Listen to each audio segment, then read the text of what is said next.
오늘의 성경 본문 말씀은 시편 148편입니다. 교독으로 함께 읽겠습니다. 할렐루야. 하늘에서 여호와를 찬양하며 높은 데서 그를 찬양하였지어다. 그의 모든 전사여 찬양하며 모든 군대여 그를 찬양할지어다.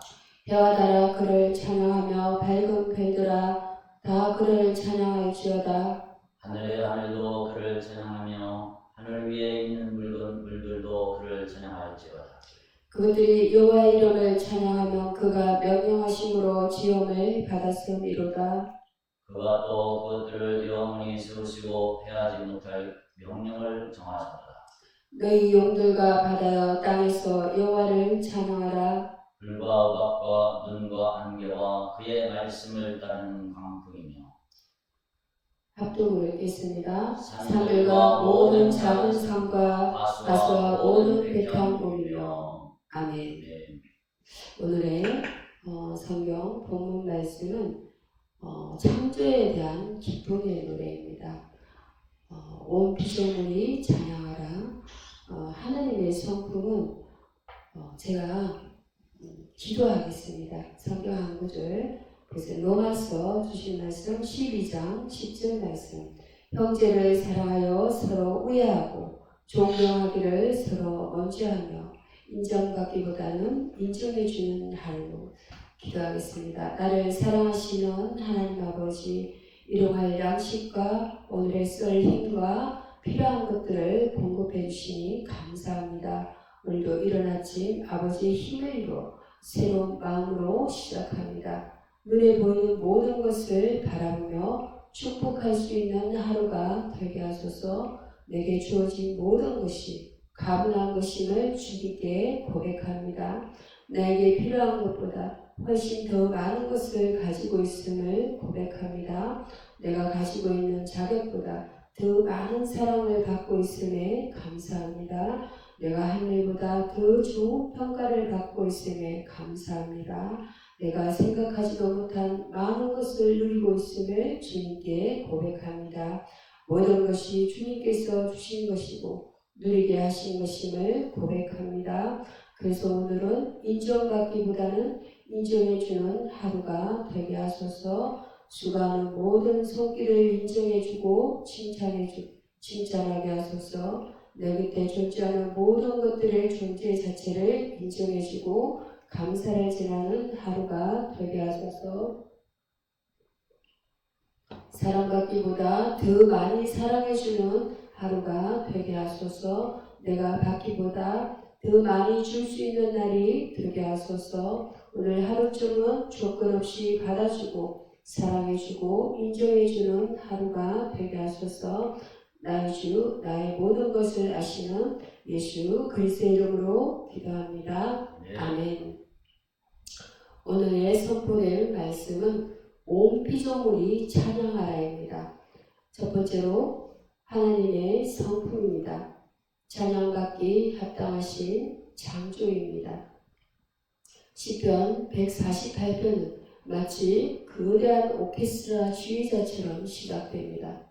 하늘에서 여호와를 찬양하며 높은 데서 그를 찬양할지어다. 이 구절은 그냥 낭만적인 시가 아니라 하늘에 있는 모든 존재들이 하나님의 위임 앞에 기립박수를 치고 있는 장면입니다. 이 시는 창조주 하나님이 얼마나 위대하시며 찬양받기에 합당하신 분인지를 극적으로 보여줍니다.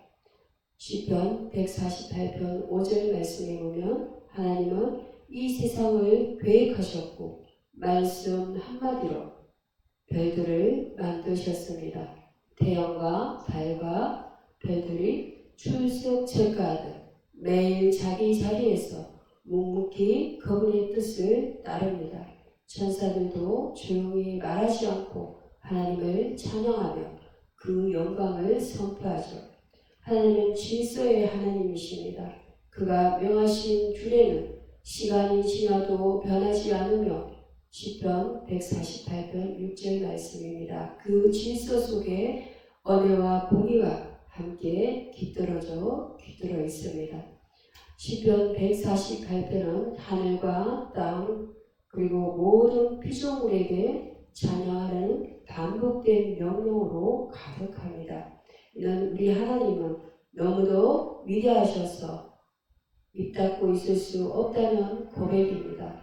인간뿐 아니라 동물, 식물, 천체, 왕들과 어린아이들까지도 찬양에 참여해야 하는 것입니다. 예수님께서 예루살렘에 입성하실 때 사람들이 찬양하자 바리새인들이 조용히 시키세요 라고 했습니다. 그러나 예수님은 뭐라고 하셨죠? 이 사람들이 침묵하면 누가복음 19장 40절 말씀에 돌들이 소리를 지를 것이다. 맞습니다. 그분은 그렇게 찬양받기 합당하신 분입니다. 이 신은 하나님을 단순히 힘 있는 신으로만 보는 것이 아니라 우리와 관계를 맺고자 하시는 살아계신 인격적으로 묘사합니다. 찬양은 단순한 음악 활동이 아니라 존재론적 고백입니다. 왜 찬양해야 할까요? 그분이 창조하셨고 유지하시며 다시 오실 왕이시기 때문입니다. 우리 삶의 중심에는 나가 아니라 하나님이 있어야 합니다. 우리는 때로 교회 찬양 시간조차 내 스타일에 따라 판단하려 합니다. 하지만 찬양은 내 취향이 아니라 그분의 영광에 대한 반응입니다. 찬양은 감정적인 일이기도 하지만 본질적으로 신앙의 고백입니다. 오늘도 내 입술과 삶이 찬양으로 채워지길 기도해야 합니다. 두 번째로 하나님의 본질은 찬양이 필요한 존재의 정체성입니다. 사람은 본래 하나님을 찬양하기 위해 창조된 존재입니다. 그런데 문제는 우리가 자주 주인 행세를 한다는 것이죠. 시편 148편은 인간이 왕들과 모든 백성, 고관들과 사사들, 청년들과 처녀들, 노인들과 아이들까지 하나님을 찬양해야 한다고 말합니다. 시편 148편 11절에서 12절 말씀 함께 합독으로 봉독하겠습니다. 시편 148편 11절입니다. 시작. 11절에서 12절 두 절만 읽겠습니다. 시작. 세상의 왕들과 모든 백성들과 고관들과 땅의 모든 재판관들이여 총각과 처녀와 노인과 아이들아. 아멘. 말하자면 위에서 아래까지 전 연령대 필참입니다. 이 시는 인간의 사회적 지위나 나이, 성별과 관계없이 모두 하나님을 찬양해야 한다고 선언합니다. 이는 인간이 피조물로서 정체성을 자각하라는 의미이기도 합니다. 우리는 피조물이지 창조주가 아닙니다. 그런데 현대인은 종종 내가 내 인생의 주인이다라는 착각 속에 살아갑니다. 마치 인형극의 줄을 다 끊어놓고도 왜 내가 모든 집이지? 라고 말하는 것처럼 말이죠. 성경의 예화를 살펴보면 창세기 11장입니다. 바벨탑을 쌓던 사람들도 하나님의 이름이 아니라 자기 이름을 내기 위해 탑을 쌓았습니다.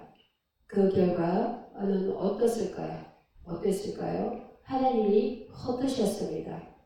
반면 시편 103편 1절 말씀에 보면 다윗은 왕이었지만 자신의 모든 시편을 찬양으로 채웠고 내 영혼아 여호와를 송축하라고 스스로를 일으켰습니다. 인간은 찬양함으로 존재가 완성되는 존재입니다. 하나님을 찬양하지 않는 인간은 진정한 자기다움을 잃어버리고 살아갑니다. 찬양은 우리 존재의 목적이며 하나님과의 관계 회복의 통로입니다.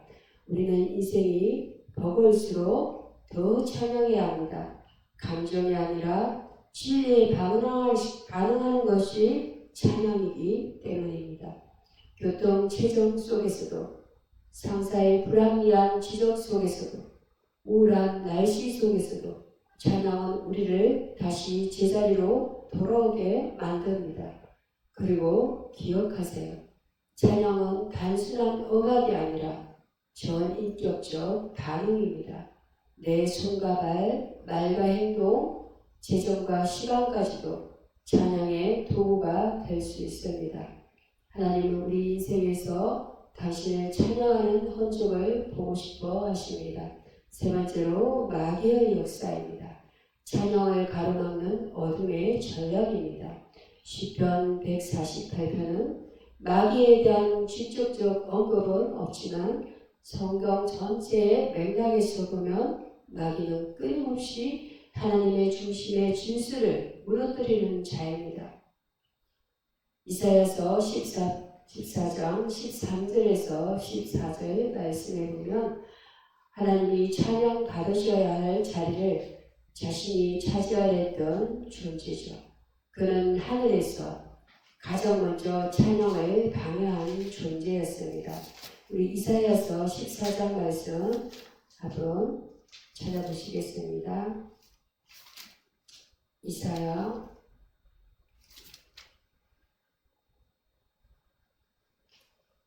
찾으셨습니까? 네. 이사야 14장입니다. 14장 13절에서 14절 말씀.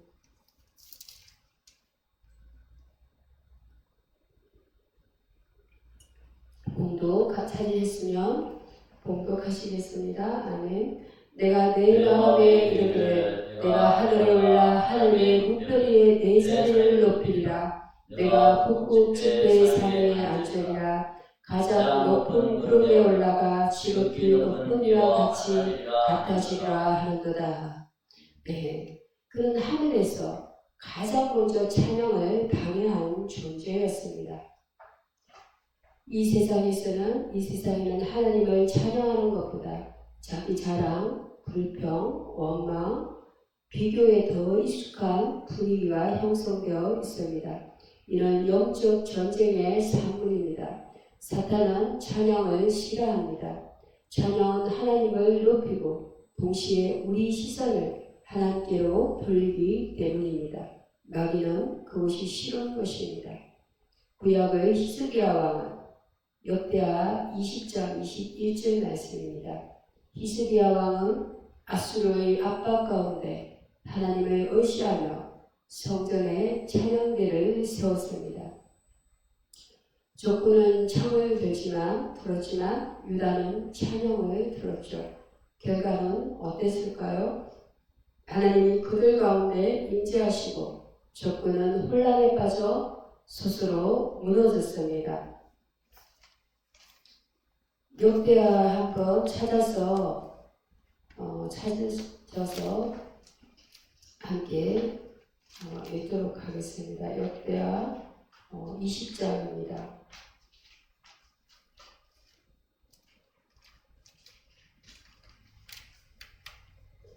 20장 21절입니다. 찾았으면 함께 읽겠습니다. 백성과 더불어 의논하고 노래하는 자들을 택하여 거룩한 예물을 입히고 군대들을 택하여 행진하며 여호와를 찬송하여 이르기를 여호와께 감사하세 그의 인자하심이 영원하도다 하게 하였더니 아멘. 하나님이 그들 가운데 이렇게 찬양했을 때 유다처럼 인지하시고 적군은 혼란에 빠져 스스로 무너졌습니다. 찬양은 단순한 예배의 일부가 아니라 마귀의 공격을 무너뜨리는 강력한 영적 무기입니다. 찬양할 때 우리는 마귀의 거짓에 속지 않고 하나님의 진리에 집중하게 됩니다. 따라서 마귀는 가능한 한 우리의 찬양을 침묵시키려 합니다. 마음이 무너질 때, 육체가 약할 때, 상황이 안 풀릴 때, 우리는 입 닫기 쉽습니다. 그러나 바로 그 순간 찬양의 선택은 마귀의 계략을 부러뜨리는 영적 전환점이 됩니다. 오늘도 마음이 무거운가요? 마귀는 입 닫아라고 속삭일 겁니다. 그러나 우리는 여호와를 찬양하라는 말씀으로 그 속삭임을 끊어내야 합니다. 네 번째로 우리가 회개하고 또 우리 삶 속에 삶에 적용하고 그리고 우리가 변화를 받아야겠죠. 성령의 인도하심을 따라 찬양하는 삶으로 바뀌어야 합니다. 시편 148편의 마지막은 14절은 그 백성의 뿔을 높이셨도다. 같이 한번 읽겠습니다. 그의 백성의 한 목소리를 읽겠습니다. 14절입니다. 148편 시편 저를 따라 읽겠습니다. 그의 백성의 뿔을 높이셨도다. 아멘. 네. 라는 선언으로 끝납니다. 뿔은 권세와 섭리를 상징합니다. 그런데 누구의 뿔을 높이셨다고요? 그의 성도들, 곧 그를 가까이 하는 백성입니다. 아멘이시죠? 네. 하나님은 찬양하는 자가 결국 섭리자입니다. 찬양은 결코 피상적인 행위가 아닙니다. 그것은 죄에서 돌이켜 하나님을 향해 나아가는 삶의 자세입니다. 하나님은 찬양을 받으시기에 합당하신 분이며 예수 그리스도를 통해 그 길을 우리에게 열어주셨습니다. 예수님의 십자가는 구속사의 클라이막스 절정입니다. 그분은 찬양하기 원하셔서 십자가에 달리신 것이 아니라 죄로 인해 찬양하지 못하고 죽어가던 우리를 건져내시기 위해 고난을 받으셨습니다. 그 십자가 앞에 설 때 우리는 회개하게 되고 그 회개가 찬양으로 이어집니다. 우리가 회개할 부분은 무엇입니까? 불평하고 원망했던 입술, 하나님보다 나를 높였던 마음, 세상의 인정만 구했던 태도입니다. 그리고 변화되어야 할 부분은 무엇입니까? 성령의 인도하심을 따라 순간순간 하나님을 찬양하는 삶으로 전환되는 것입니다. 성령께서 오늘도 우리를 도우십니다.